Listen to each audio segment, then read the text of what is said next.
آج ہم ایک ایسے افسانے کے بارے میں بات کرنے والے ہیں جس میں ایک بچہ امتحان کے لیے تیاری کرتا ہے اور وہ امتحان کی تیاری کس طرح کرتا ہے اسی ویڈیو میں ہم جانیں گے۔ اس افسانے کی شروعات کچھ یوں ہوتی ہے کہ شاعر کہتا ہے کہ لوگ امتحان کے نام سے گھبراتے ہیں لیکن مجھے ان کے گھبرانے پر ہنسی آتی ہے۔ آخرکار امتحان ایسا کیا ہوتا ہے؟ دو ہی صورتیں یعنی فیل یا پاس۔ اس سال کامیاب نہ ہوئے، آئندہ سال ہی صحیح۔ میں اپنے دوستوں اور ہم جماعتوں کو دیکھتا تھا کہ جوں جوں امتحان کے دن قریب آتے جاتے ان کے حواس، ان کا دماغ مختمل اور ان کی صورت اتنی سی نکل آتی تھی۔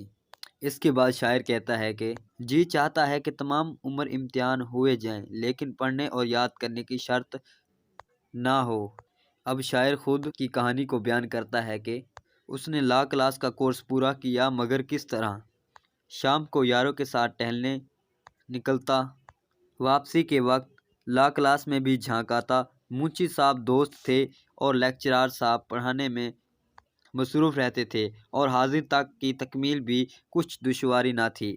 اب آپ ہی بتائیں کہ لا کلاس میں شریک ہونے سے میرے کس مشغلے میں فرق آ سکتا تھا۔ والد صاحب پہلے سے خوش تھے کہ بیٹے کو قانون کا شوق ہو چلا ہے۔ کسی زمانے میں بڑے بڑے وکیلوں کے کان کتروں گا۔ ہم بھی بے فکر تھے کہ چلو 2 برس تک کوئی محنت کے لیے کہہ ہی نہیں سکتا، بعد میں دیکھیے کون جیتا ہے اور کون مرتا ہے، لیکن زمانہ آنکھ بند کیے بغیر گزر جاتا ہے۔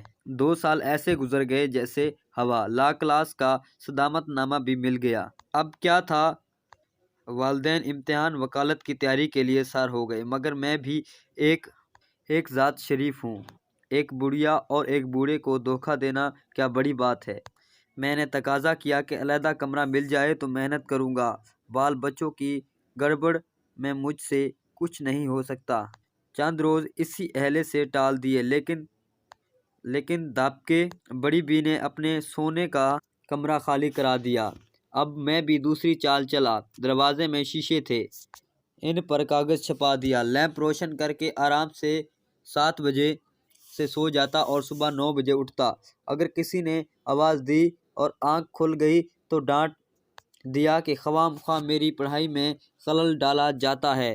اگر آنکھ نہ کھلی اور صبح کو سونے کا الزام لگایا گیا تو کہہ دیا کہ میں پڑھتے وقت کبھی جواب نہ دوں گا، آئندہ کوئی مجھے دک نہ کرے۔ بعض اوقات ایسا ہوا کہ لیمپ بھڑک کر چمکنی سیاہ ہو گئی اور میری زیادہ محنت اور محنت کا نتیجہ سمجھی گیا۔ بعض اوقات والد والدہ کہتے بھی تھے کہ اتنی محنت نہ کیا کرو، لیکن میں زمانے کی ترقی کا نقشہ کھینچ کر ان کا دل خوش کر دیتا تھا۔ خدا خدا کر کے یہ مشکل بھی آسان ہو گئی اور امتحان کا زمانہ قریب آ گیا۔ میں نے گھر میں بہت کہا کہ ابھی میں امتحان کے لیے جیسا چاہے ویسا تیار نہیں ہوں، لیکن میری مسلسل حاضری، لا کلاس اور شانہ روز کی محنت نے ان کے دلوں پر سکہ بٹھا رکھا تھا۔ اب وہ کب ماننے والے تھے، پھر بھی احتیاط اپنے بچاؤ کے لیے ان سے کہہ دیتا کہ میں فیل ہو جاؤں تو اس کی ذمہ داری مجھ پر نہ ہوگی، کیونکہ میں نے اپنے آپ کو ابھی امتحان کے قابل نہیں پاتا۔ لیکن والد صاحب مسکرا کر بولے کہ امتحان سے کیوں ڈرتے جاتے ہو، جب محنت کی ہے تو شریک بھی ہو جاؤ، کامیابی ناکامیابی خدا کے ہاتھ ہے۔ شاعر کہتا ہے کہ میں نے بھی تقدیر اور تدبیر پر ایک چھوٹا سا لیکچر دے کر ثابت کر دیا کہ تدبیر کوئی چیز نہیں، تدبیر سے تمام دنیا کے کام چلتے ہیں۔ اس کے بعد شاعر میں امتحان پر پہنچ جاتا ہے۔ گویا یاد تو نہیں کیا تھا لیکن 2 وجہ سے کامیابی کی امید تھی۔ اول تو امداد غیبی اور دوسرے پرچوں کی الٹ پھیر۔ 9:45 بجے گھنٹی بجی اور ہم بسم اللہ کر کے امتحانی کمرے کے اندر داخل ہو گئے۔ یہاں تک ایک بہت خلیق اور ہنس نگران وہاں موجود تھے۔ مجھے جگہ نہیں ملتی تھی، میں نے ان سے کہا میرے ساتھ۔ انہوں نے جگہ بتائی اور بڑی دیر تک ہنس کر باتیں کرتے رہے۔ میں سمجھا چلو بیڑا پار ہے، اللہ دے گا اور بندہ لے گا۔ ٹھیک 10 بجے پرچہ تقسیم ہوا۔ میں نے پرچہ لیا، سرسری نظر ڈالی اور میز پر رکھ دیا، لیکن یہ ضرور کہوں گا کہ پرچہ پڑھنے کے بعد جیسا میرے چہرے پر اطمینان تھا شاید ہی کسی کے چہرے پر ہوگا۔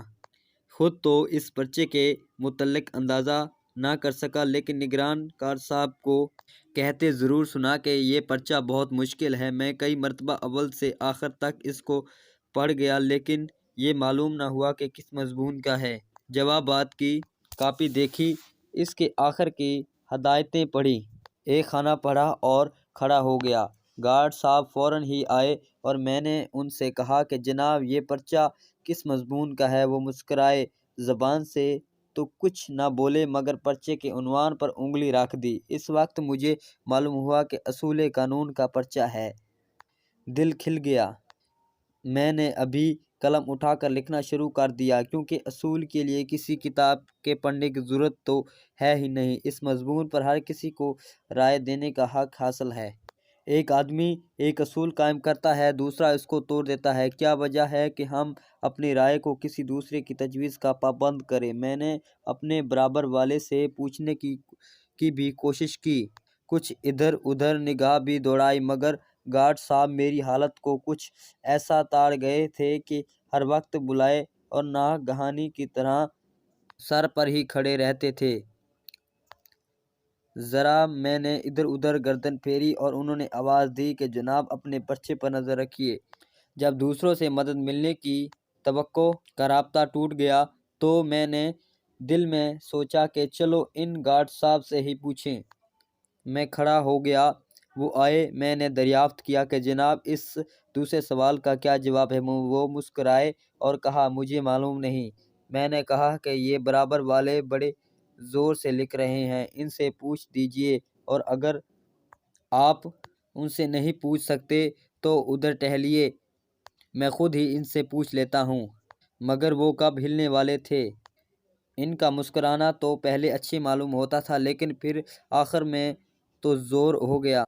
کچھ اس طرح سارے پیپر ہو جاتے ہیں اور اس کے بعد بیٹا اپنے باپ سے کہتا ہے کہ ابا جی میں نے سارے پیپر تو صحیح دیے ہیں، لیکن اب چیک کرنے والے کی مرضی ہے کہ وہ کیسا چیک کرتا ہے۔ میرے کہنے کے بعد والد صاحب ایک زبردست چٹھی سفارش کے لیے لکھی اور صاحب کے یہاں پہنچے۔ وہ چٹھی دیکھ کر بہت اخلاق سے ملے اور آنے کی وجہ دریافت کی۔ والد نے عرض کیا کہ خادم زادہ اس سال امتحان میں شریک ہوا ہے، اگر آپ کوشش فرمائیں تو یہ خانہ زاد ہمیشہ ممنون احسان رہے گا۔ وہ بہت ہنسے اور دوسرے لوگوں سے جو سلام کو حاضر ہوئے تھے فرمانے لگے، یہ عجیب درخواست ہے، ان کا بیٹا تو امتحان دے اور کوشش میں کروں۔ بندہ خدا اپنے لڑکے سے کہو کہ وہ خود کوشش کرے۔ بیچارے بڑے میاں ایسے نادم ہوئے کہ پھر کسی کے پاس نہ گئے۔ کچھ عرصے کے بعد نتیجہ بھی شائع ہو گیا۔ کم ترین جملہ مضامین میں بدرجہ اعلیٰ فیل ہوا۔ شاعر اپنا نتیجہ دیکھ کر کہتا ہے کہ خبر نہیں کہ وہ کون سے بھلے مانس تھے کہ انہوں نے 2 نمبر بھی دیے، باقی نے تو 0 ڈالا ہے۔